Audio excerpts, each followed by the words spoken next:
Live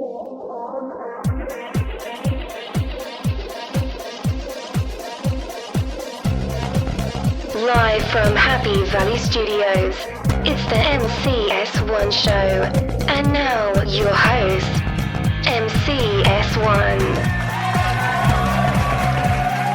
Welcome to Season 3 of the MCS1 show. I am MCS1, and with me today I have a very special guest, my executive producer, Casey Walker. Welcome, Casey.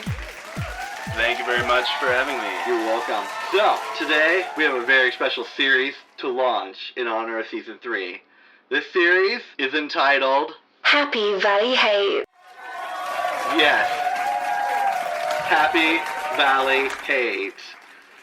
And it's basically going to cover a small area within the United States known as Happy Valley. So let's define this area of the United States. Currently, this area is in Utah, and it's also in Utah County. And that area is also known as the Bubble, but I like to call it Happy Valley. Kind of a little term that's caught on, and it's really ironic for this area because so many people are actually pretty pissed off. And what's interesting about this area is Utah is considered the most conservative state in the United States. Utah County, which is Happy Valley, is considered the most conservative county in Utah. So basically, Utah County, Happy Valley, is the most conservative place in the entire country. Yes, In the entire United States, you will not find a more conservative place. No. Than this place. Probably not. But we hold no conservative views on this show. The MCS1 show holds no political affiliation unless dictated by its advertisers. So, Happy Valley, this magical, wonderful place, what does it consist of? Well, in the next few shows, we're going to be talking about this magical place known as Happy Valley. But today, we kind of wanted to gloss over it and just talk about what it is, what it has to offer, and what sucks about it, which is basically what we're actually going to talk about, is what sucks about it. A lot of the people here in Happy Valley, they're really sheltered, and that's why this place is known as the Bubble.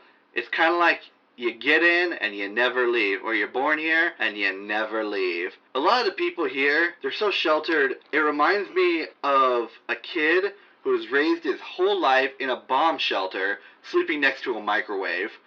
Always afraid of an impending nuclear attack. That's what this reminds me of. No idea of the outside world.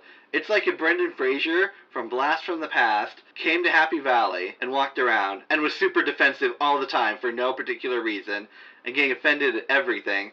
That is a typical Happy Valley person. And it's like that. Blast from the Past, Brendan Fraser came out of his hole or whatever and opened up into the town from Footloose. Like, that's what it is. Like, it's the town from Footloose minus all the dancing. And he just joins in. And accepts the culture there. And because everyone else accepts it. And it's like a mix between that and also Stepford Wives. And he learns to hate the outsiders, which is even better. So that's basically what it is. Also, this valley area is surrounded by mountains, and all these mountains, they have for each town, they have like a letter put on the mountains, like the Hollywood sign. Very similar, only not nearly as cool. Like one area is called Pleasant Grove, it's got a giant G for it. Instead of a P, which is weird. Yeah. You think it's a P because it's Pleasant Grove. Yeah, nice work, guys. Nice work, Pleasant Grove. So... And then in Provo, the heart of Happy Valley. I would say it's definitely the heart. It is. It's the heart of Happy Valley. And the head, although it doesn't really think. Yeah, it's pretty stupid, but it's definitely where all the bad things originate. It's like Utah gets this stigma of being like a terrible place, but it's really not. Utah's actually a really cool place. There's lots to do here. It's just Provo and Happy Valley. It's just Provo that is like the sum of like what makes Utah just a bad place. Yes, the sum of all your hatred. The sum of all fears. Yes. So in Provo, because this is the home of Brigham Young University, they have a giant Y up in the mountains, and that's where I'm pretty sure that's where the letters thing originated. Probably. Was this Y? Have you heard the story of the Y, Casey? I haven't, no. Oh, this is great. I heard this once, and whether this is true or not, I haven't verified it, but I'm pretty sure it is, because I heard it on the bus from a Provo kid. the Y is actually a monument to quitting, which is really funny. And we'll get into that more when we get into when we get more into our Happy Valley Hatred series. But what happened was a bunch of BYU, or Brigham Young University graduates, went up there and they started building the Y. And originally they were going to make it BYU. And then they got tired, and they're like, "Oh, we'll come back and we'll finish this later." And then they never did. Because it's a Y, so they started in the middle just to make sure that it's like so they could put proportionate. so they could put the B on one side and the U on the other, which I would have made the B, then the Y, then the U, but, I think in correct terms. I mean, that would make a lot of sense. Yeah, so it's a monument to quitting, and we'll get into how that really applies to Provo as we go on with this series. Another thing about this place, there are some perks to it. Provo has Google Fiber. It does. It does have that Google Fiber. Which is rather nice. It's pretty cool. The Google Fiber people are really awesome. Mm-hmm. Met with them. They're great people. Drive around those Google Fiber cars everywhere. So yeah, and they're Google Fiber vans, which have no windows, which kind of scares me. Don't get in the van. Don't get in the van. Don't take that candy, kids. The thing I hate about it, though, I love Google. I visited their campus before, their main campus, but every time I go to see a movie here in Provo, aside from all the whiny children in the audience, they show a Google Fiber commercial with Provo, and it's like, it shows stuff to do in Provo. And by stuff, I mean it's basically a time lapse of someone driving around like really fast and a bunch of lights moving past an area, and then someone paragliding. Is that what it's called, paragliding? Mm-hmm. And then like a band playing. I've never seen anyone paraglide around here. Yeah. Just throwing that out there. Google Fiber has never gotten me into a band, so that's kind of sketchy about that. Yeah, and it was supposed to show the cool stuff about Provo, but it also ended up showing like surrounding areas instead of Provo, which. Okay. And they don't have Google Fiber. It's just Provo. Yeah, it's just Provo. That would be like if I wanted to show off my house, which I think is really cool and I'm trying to sell it, but instead I show you the neighborhood I live in, and then I go by my house for a second. That's the equivalent of what they're doing here. So that's it.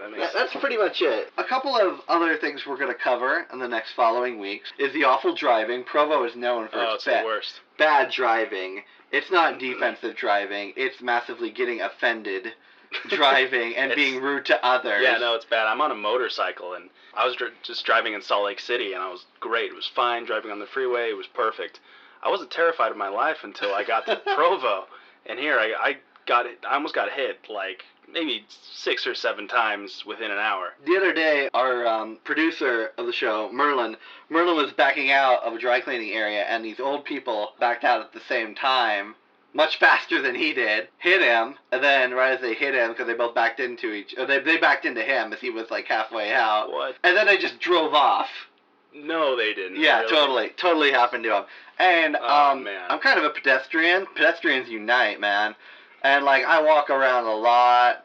Used to longboard around a lot. But every time I cross the street, I kind of fear for my life. You should. Because I'm afraid a Provo driver's going to hit me. And as cool as it would be to sue them and make a ton of money, I don't want to spend a couple months breathing through a tube. Or eating through a tube. Or whatever. That scares me. Well, I think, the problem with the bad drivers is, the reason there's so many bad drivers is just because all the drivers are so mad just about Provo. They're just angry about the parking enforcement here, because that's a big deal. And that's something we're going to be covering as well later on. The parking enforcement here is horrendous. And it's just, that's why everyone's so bad, because parking enforcement, it's insane. They wait for you to, give you a ticket. They are malicious. We'll totally be covering that in future episodes. Another thing is awful tipping here. Oh, it's so bad. I have tons of friends who are servers, delivery people, and they don't get tipped well at all. And we'll be covering that in future episodes as well, which is, you think tipping, we wouldn't have a lot to talk about, but we do. Oh, yeah, no. Especially this place. Well, I ordered Domino's one night, and it was about 9 o'clock p.m., and I tipped the guy, and he said, "Thanks, man. That's the first tip I've got all day." Oh. That's brutal. So brutal. And then dating here, Provo has a really interesting dating scene. We'll go through that in a couple of weeks. There's a lot there. There's a lot there, and I mean a lot, especially with Tinder. I performed a social experiment on Tinder, and that'll be really good to go over. And then another thing is there's a lot of self-entitlement here. So much. It's just ridiculous. And there's also tons upon tons upon tons of student housing here. That's a huge issue. Huge issue. And Don't get me started on student housing. yeah, we'll be covering it later, so we will get started and finish. And the thing about student housing is it has really, really insane constrictive rules. Oh yeah. Really just insane. And obviously, since there's a ton of student housing, this is obviously a college town. It's a college town, guys. How many bars do you think we have in this town? I think there's like 3 or 4. My small town of 1,250 people with one stoplight has like 3 bars and like 2 restaurants that serve alcohol. Yeah, there's like... My small town is beating you in bars, Provo. Throw that on your Google Fiber commercial. Actually, I don't even know if there's like 3 or 4, like 2 or something. But like, I mean, I don't go to bars. But I don't either, but I still. heard that like BYU buys all the liquor licenses. They can't make any. Like they can't just get more bars in this town. Yeah, but you know, when you think of a college town, you think of a bar. There's none of that. And not really much of that here. So that's another thing. And another thing in college town, you think nice late hours. Provo pretty much closes down at 9 o'clock. Pretty much. 9 o'clock, everything's pretty much closed. What kind of college town closes at 9? Yeah, the happy party college town of Provo, Utah. I mean, unless you want to go to McDonald's or Denny's, but yeah, let's face it, no one wants to go there ever. Yeah, but people do. Like, you want to hang out somewhere after 9, you got to go to, like, Denny's or the town over for IHOP. Oh. Yeah, exactly. So, and then another thing about Provo, it's really young here and immature, as in the people here. Basically, the age limit here feels like it's 25. If you're like 25, over 25, there's a phrase around here. If you're 25 and not married, you're a menace to society. Oh yeah, I heard that. A menace. I mean, you must be going out to those 2 bars and just, you know, getting wasted and running down those streets in your Google Fiber van, just causing havoc. Yeah, I heard about that. It's ridiculous. The people here also get married at a very young age. If this was like the 1800s, the people here would be getting married at like 12. But it's not. Instead, they're getting married at like 21. Just, you know, flip the numbers around. Times change. But still, 21? That's ridiculous. Yeah. For a lot of these people. And the girls, they get married at, you know, like 18. A lot of them. Like, this place is full of 18, 19-year-olds. It's just awful. And so there's this really sheltered atmosphere of the bubble of Happy Valley, of just ignorance and how the world is. And this place, it's just really, really backwards. And it's fascinating because of how backwards and just dumb it is. If like for example, if I had a geyser counter for stupidity, Provo would be off the charts. Happy Valley would be like, you know, pretty close, like. Be like Chernobyl. Yeah, but not like super. Yeah, I guess Chernobyl. I was gonna say not super bad. I'm like, oh, but Chernobyl's pretty bad. Yeah, it's about as bad as it gets. It's awful. In the next couple of weeks, we'll be going through talking about some of these topics. And just familiarizing you with this wonderful place known as Happy Valley. Happy Valley. So that is our show for tonight. I want to thank my guest, Casey Walker, for coming in. And until next time, take care of yourselves and each other. See you next time.